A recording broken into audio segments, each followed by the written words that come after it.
No segundo exercício, nós temos outras regras de derivação, né? Não podemos esquecer que nós temos o seno x,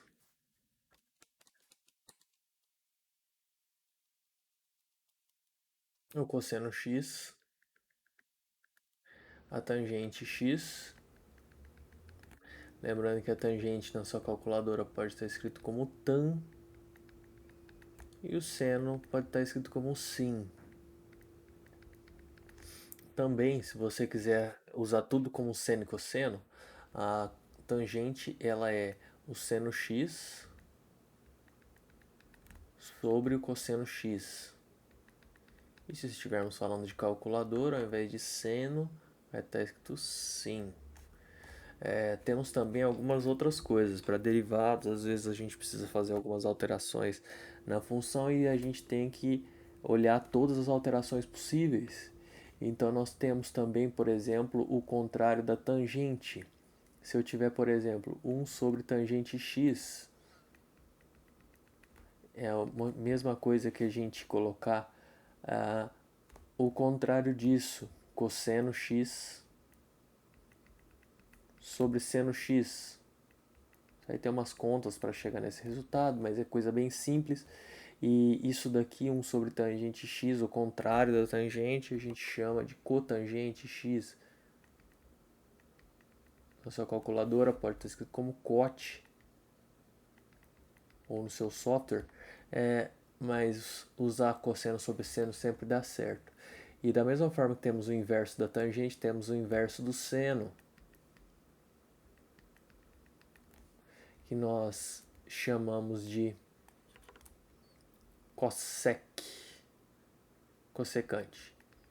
O inverso do seno é cossecante.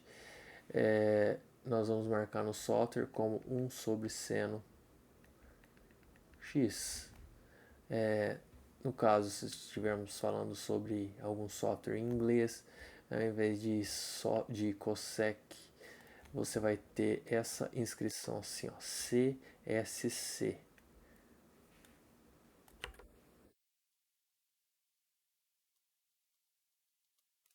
Ao invés de seno, né, nesse software em inglês, vai estar sin. Temos o contrário do cosseno também. Esse contrário do cosseno é a secante, sec(x). Tudo isso tem uma representação lá no ciclo trigonométrico, né? Já mostrei para vocês.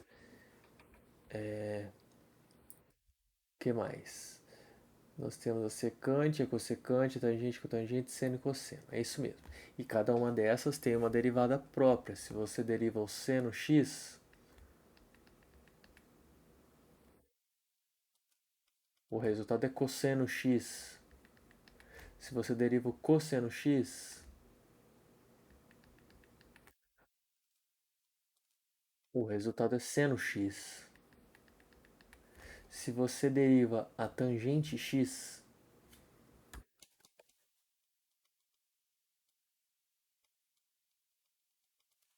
o resultado é secante ao quadrado de x.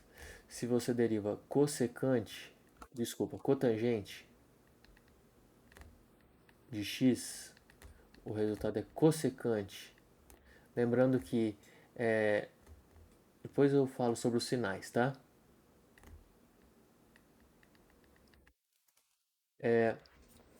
Se derivarmos a secante,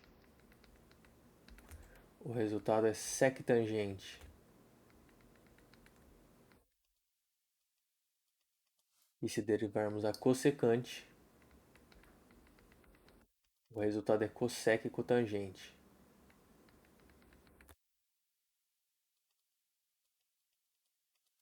A gente pode pensar, tem um detalhezinho, ó. Se tem o co no começo, aqui vai ser negativo na sua derivada. Outra coisa que vocês podem estar olhando, prestando atenção aí nas regras. Seno e cosseno são basicamente um contrário do outro. A regrinha é que quando tem o C, né, vai ser negativo lá na derivada. A tangente e a cotangente é também praticamente igual aqui a regrinha, só que a tangente vai dar secante, a cotangente vai dar cossecante ao quadrado de x. A secante vai dar sec tangente, a cossecante é cossec, cotangente também são basicamente iguais, que muda é o resultado aqui, né? A gente faz um desenho para você não esquecer. É o cocô de Digimon aqui, né? Uma brincadeirinha à toa, mas é só para você não esquecer, né? E a cossecante tem o cossec cotangente. Olha que coisa doida, né? Tirando o cosseno, né, que vira seno, todos eles a mudança é só colocar o co no final de cada funçãozinha e o resultado funciona, tá? É um jeito de vocês decorarem aí essa tabelinha. E aí nós vamos fazer cada um desses gráficos, desculpa, cada uma dessas derivadas dessas funções aqui. Ó. Gráficos complica demais as coisas quando está se relacionando ao contrário das funções. Por exemplo, a secante, a cossecante, a cotangente tem seno dividindo, a tangente tem cosseno dividindo. Se eu tenho divisão, eu tenho divisão por zero em alguns pontos e divisão por zero salto no gráfico. Então, esses gráficos que tudo que tiver seno, cosseno, dá para fazer, a menos que tenha alguma coisa relacionada a esses outros aqui. Aí o gráfico complica demais. Até dá para fazer, mas precisa de mais técnicas mais avançadas ainda. Nós vamos ficar até certo ponto aqui, tá? Nós queremos calcular a nossa derivada. Por exemplo, temos nossa a f de x é seno x mais 2 cosseno x. Molinho fazer a derivada disso, né? Lembrando que a derivada eu derivo cada pedacinho. Seno x eu vou derivar 2 cosseno x. Lembrando que esse 2 está multiplicando o cosseno, então eu vou deixar ele de lado. Fazendo isso, o seno vira cosseno. O cosseno vira menos seno. O resultado dessa derivada é cosseno x menos 2 seno x. Ah, essa aqui só tem seno e cosseno. Se quisesse fazer o gráfico ainda até daria, né? Não complicaria tanto. Mas não é o objetivo desse resultado aqui, desse exercício aqui. Aqui está dizendo que você tem que calcular em RAD algumas coisas relacionadas ao gráfico da função original, tá? Eu quero saber o comportamento da função original. Como que eu sei comportamento?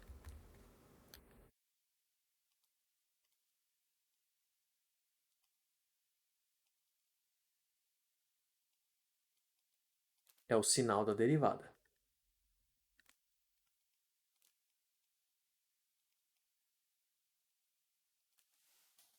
Então vamos usar o nosso software de escolha aqui. Nós vamos fazer a nossa função original. Ó, seno é sim, tá? Pra gente. Sim x menos mais 2 cos x. Dá um enter aqui no software.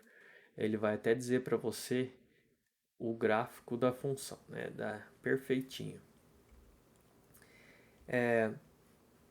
Para raízes, o negócio fica muito mais complicado nesse sentido, mas tudo que tá, ó, mais ou menos nessa forma, por exemplo, 3,1416, isso aqui é mais ou menos π multiplicado por um valor inteiro, subtraindo esse valor aqui. Por que essa loucura toda? Porque observa que aqui eu tenho infinitos zeros, infinitas raízes. Zerou aqui é raiz, zerou aqui é raiz, zerou aqui é raiz, zerou aqui é raiz, etc. O que eu vou fazer aqui é o seguinte: considerando n igual a zero, eu tenho menos 1,1071 como raiz. Na forma exata aqui, né, seria menos o contrário da tangente. Vamos tirar esse valor aqui, ó. Olha só como fica. É um número de infinitas casas, né? Então vamos usar a forma.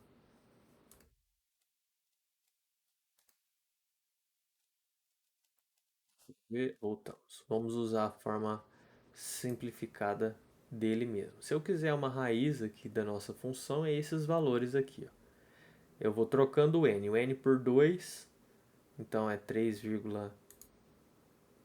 aqui não dá pra clicar, né? Bom, seria aqui, ó. Π que multiplica 2 menos esse valor, dá uma raiz. Π que multiplica 3 menos esse valor, dá outra raiz, etc. Então, se eu quiser as raízes da função original, eu calcularia por aqui. Se eu quisesse o vértice, aí eu calcularia a derivada agora, a nossa derivadíssima, que vai dar cosseno x menos 2 seno x. Caso sem é sim, né? Porque é um software internacional. Então aqui nós temos a derivada. Aqui tem os gráficos da derivada, deixa isso de fora por enquanto. Aqui está a nossa função. Só observa que tem uma diferença aqui, né? Cadê as roots? Aqui, ó. Deu tangente de 2 aqui, o nosso termo, né? Para ficar sozinho. Aqui deu tangente de meio. Então as coisas vão mudar um pouco. Olha só, nas formas aproximadas, a nossa raiz da derivada é esse valor aqui, ó. 0,46365. Então, se nós jogarmos esse valorzinho aqui na derivada, vai dar quase zero, porque aqui nós estamos usando forma aproximada. Vamos fazer o seguinte, vamos pegar esse valor aqui e jogar na derivada só para vocês verem, né? É a mesma ideia aqui, tá? A derivada também tem infinitas raízes. Cada valor de raiz da derivada é um x do vértice da minha função original aqui, ó. Observe que aqui, ó, na função original, nesse lugar, eu tenho um vértice. Na função derivada, nesse lugar, eu tenho uma raiz. É louco isso, né? Olha só, perto do menos π aqui, ó, eu tenho uma raiz da derivada, um zero da derivada. Olha aqui, perto do menos π, o que eu tenho? Um vértice da função original. Então, as duas se complementam, né? Mas para fazer isso, precisaria de avançar um pouquinho mais na matemática disso também. Então, ficamos só com esse valorzinho por enquanto, 0,46365. 0,46365. Vamos aplicar nos dois e vocês vão ver que o resultado daria praticamente zero, tá? Não dá mais bonitinho, ó. Isso é um resultado vezes 10 a menos 6. Nossa, é mínimo isso, é muito pequenininho. Isso aqui tende a zero, tá, gente? Então, eu posso dizer que para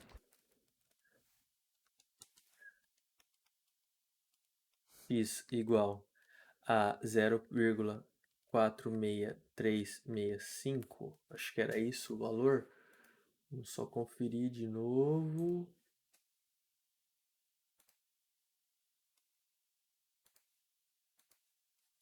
Na função derivada 0,46365. Isso daqui, a nossa derivada é zero, tá? Praticamente zero. Nesse f' de x eu vou colocar aquele valor, 0,46365. Então, nesse lugarzinho, eu tenho a derivada se aproximando de zero. O que é isso pra gente? Isso daqui é um ponto de vértice.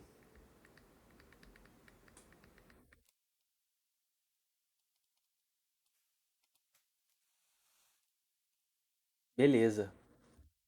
Então eu tenho um x e eu tenho esse valor como o x do vértice. Para aí eu achar o y do vértice, esse aqui é um ponto de vértice, ou seja, esse valor ele é x de vértice.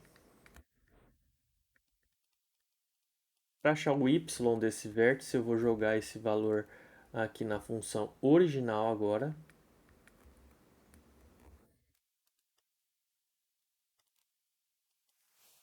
E é por isso que eu já deixei ela na agulha aqui, ó. 0.46365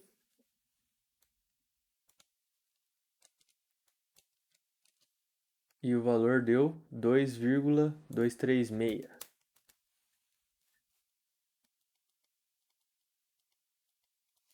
Então eu consigo fazer tipo um zoom no gráfico, né? Eu consigo descobrir como é o comportamento lá naquele pedacinho ali.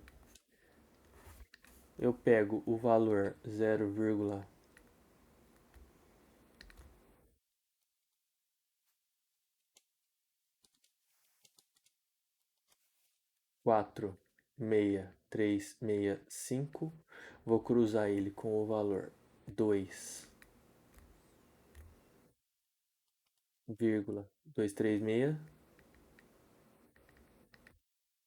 Nesse cruzamento eu tenho um ponto no gráfico. Esse nosso ponto no gráfico, ele tem comportamento constante.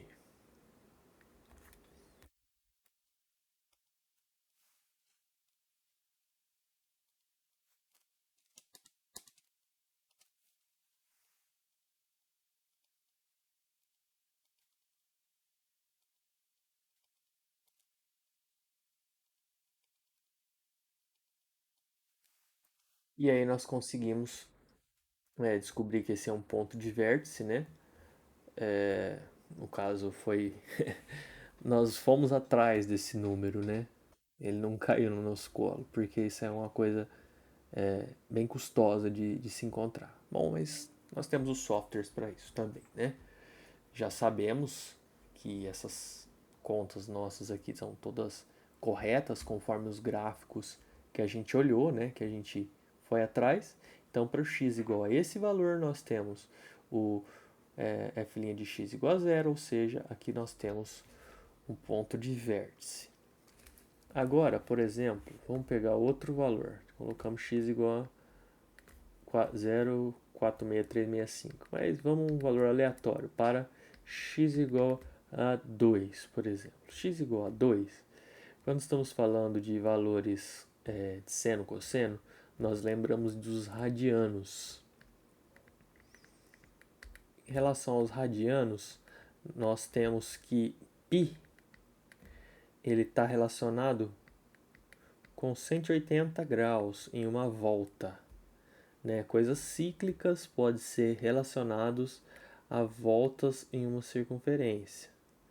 E 180 graus é meia volta de uma circunferência e π está relacionado a 180 graus. E π é aquele valor, 3,1415, etc. Isso daqui está relacionado aos 180 graus. O que eu sei? Que o valor 2 é um valor menor do que o 3,1415. Então, 2 vai ser menor do que um 180 graus. Dá para melhorar isso por diversas formas, né? Mas estamos pegando um valor aleatório que eu já sei que é relacionado a um ângulo menor do que 180 graus. Π sobre 2 seria mais ou menos 1,57 mais ou menos. Então tá entre 90 e 180 pelo menos. Porque metade de 180 é 90. Metade de 3,14 seria 3,57. Então o 2 está ali entre 90 e 180. Eu já sei mais ou menos o ângulo referente a ele, mas eu quero calcular esse dentro dessa função. Então eu quero o comportamento do nosso gráfico no x igual a 2. Pego o f' de x, troco o x por 2 E aqui nós vamos colocar que a nossa derivada é cosseno x menos 2 seno x, que é 2. E agora no nosso software querido, nós vamos na derivada trocar o x por 2. 2, né?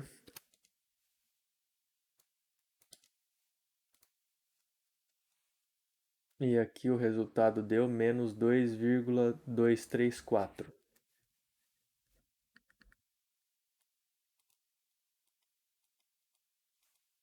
Isso daqui nos diz que é um comportamento decrescente.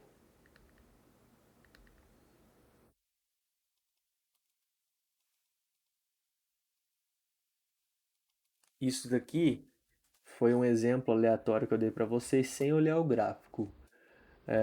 Mas vamos fazer um esqueminha aqui e dar uma olhada no gráfico agora. Da função original. Acho que eu voltei demais. Aí. Ó, lembrando, o π sobre 2 tá mais ou menos aqui, o π tá aqui, qualquer lugar aqui, ó, você pode ver que o gráfico tá descendo, olha só como ele caminha. Caminha nesse espaço todo decrescente. Então faz sentido a nossa derivada da negativa. Agora, para a gente marcar no gráfico, a gente tem as coordenadas, tem que pegar a coordenada y desse ponto aqui, ó, 2. Para pegar a coordenada y dele, né? Primeiro, esse 2 é uma coordenada x, vou marcar aqui. Para pegar a coordenada y dele, eu tenho que pegar na função original e jogar, trocar o x por 2. Então, na função original, se eu troco o x por 2, o resultado dá 0,077.